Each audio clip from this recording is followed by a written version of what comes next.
Good evening, everyone, and welcome back to the classroom with Architect Mark. Today, we're on our fourth SketchUp lesson, and looking at the list of commands here that I normally go through during the first day of this two-day lesson, we mostly covered everything on here on because of the large tool set. Is that really that's all you need to get started on SketchUp? But we will talk about some of the more contextual items here and why SketchUp does things like this, which is quite unique in terms of the 3D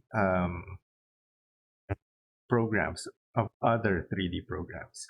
So let's head on over to the classroom and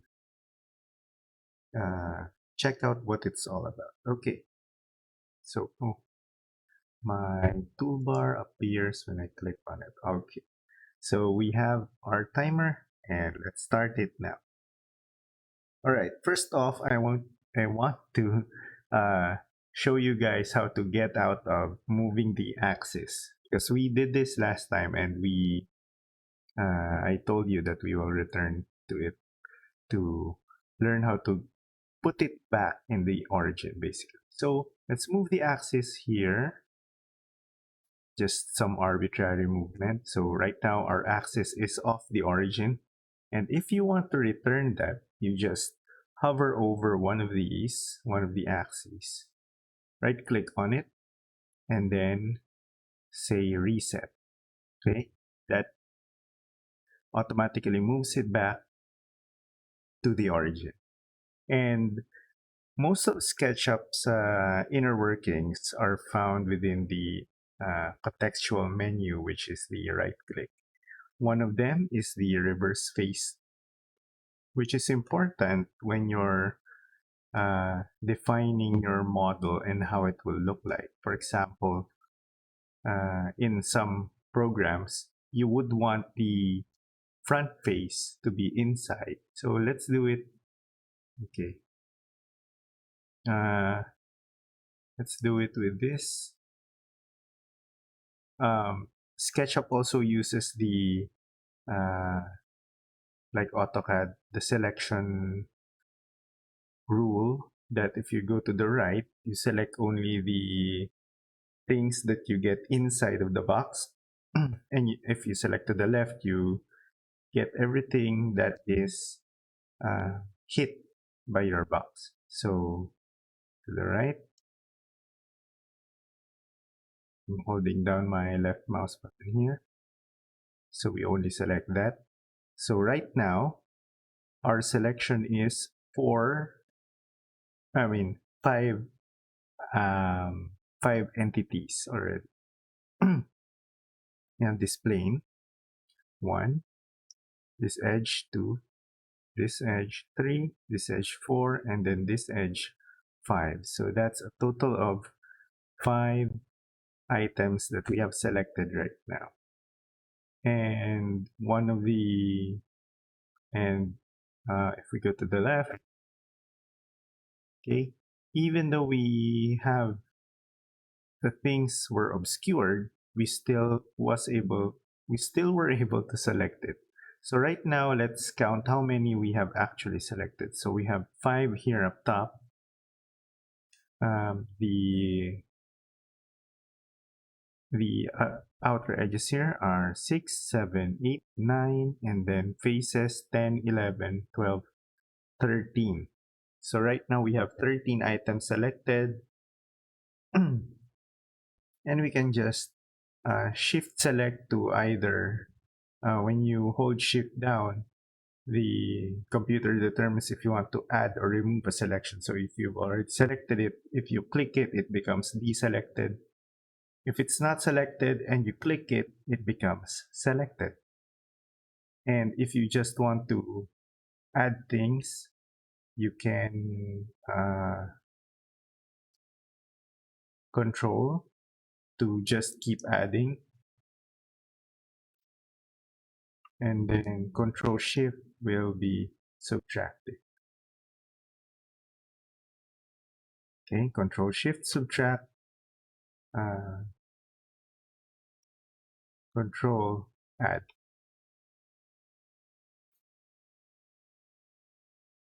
All right, so another alternative method of selection in SketchUp is by multiple clicks on a particular item. For example, here, this cube, uh, first click allows you to select whatever your mouse is hovering on. Second click, or two clicks, one after the other, selects that element and all the elements that are right next to it. And then three clicks together allows you to choose everything that is connected to your uh, to wherever your mouse is hovering on. So to demonstrate, first click, we get only the face. Okay, we'll release that, and then we'll do two clicks, two left mouse button clicks. So right now we've selected 5 elements here, all the edges and the face. And then finally, we release that. If we do 3 clicks, 3, 1, 2, 3, we select everything that is connected to our to our target, which is this face right here. So this is important because in SketchUp, you want to be grouping things together.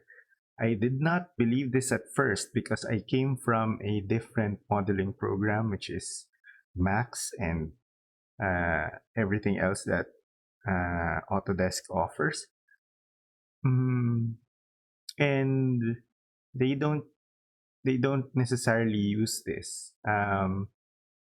Entities in those respective programs are controlled differently. But here, you want to be grouping things, and it's one of the most fundamental things that you need to know when you're working with SketchUp. So why would you like to group things? So let's group this first. So I triple click that and then right click to make a group. And then let's copy that over. So I'm doing a move tool by pressing M and then Control. So I can translate a copy into this side here. And then we will explode this to release it from the grouping. Right, so now it's an ungrouped box. And then this is our group box. Now, when we move it close or overlap them, so what happens is the group doesn't really play with the geometry here. Okay, so it remains independent on its own, and that is important because it gives you control. If you didn't group it, so let's copy another one and place it there, so they're intersecting, and then we will release this from the group and then watch what happens with our initial box here. So as you can see, we have solid lines and then thinner lines. So like lines in bold and thinner lines. Lines in bold generally denote outer edges, while lighter or thinner lines are inner edges. So right now we have a group box, and this is our ungrouped set of elements. Now, when we release this from grouping, what happens is, if you look at this closely, the former solid line here has already merged with our original group box. So what happened was they became connected all of a sudden, because they were released from grouping and are now in the ungrouped state in our outside of any grouping.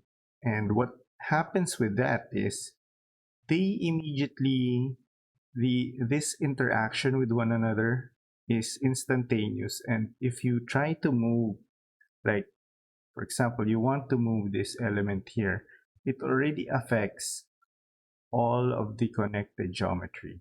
And this control, actually, this is not a control. This leads to less control. So we can already assume that there is a line there, but there's not there's not a line there at this time. There's still a face inside of that, so you can see it. If we try to remove these things, let's erase them. So you can see that there is indeed the face exists there. And if we do a connection, so it restores that and then splits apart the other geometry inside. So let's do the same here. So right now, when you remove this face can be independently controlled as well as this face and the face inside of it. So that is why you want to be grouping things inside of SketchUp to prevent untoward things like this happening. It becomes muddy too quickly if you're not using the group within SketchUp. And I used to model without grouping because I didn't need to in the other programs. But once you get grips on grouping, you kind of understand why it's important in this particular program. Um, Another concept that you might want to understand is, and we have already discussed this before, the face reversal, which just requires you to uh, choose a face and then reverse it if you need it. So there are other controls here that basically allow you to uh, control how you're looking at it. This is align view. Align axis would move. Yep, it moved the axis here so you can draw much more easy.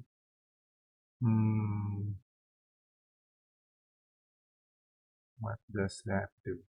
Face orient. So I don't know why that affected it, but probably orients faces close to it.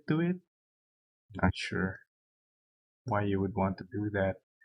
And then, yep, I think for contextual controls and then the importance of grouping, that should give you an edge when you're modeling. So that's all the time we have for now. I will see you guys in the next classroom tomorrow, and we will likely move on to our next set of controls within SketchUp that we'd like to tinker with. And so take care, guys, and I will see you again. Bye bye.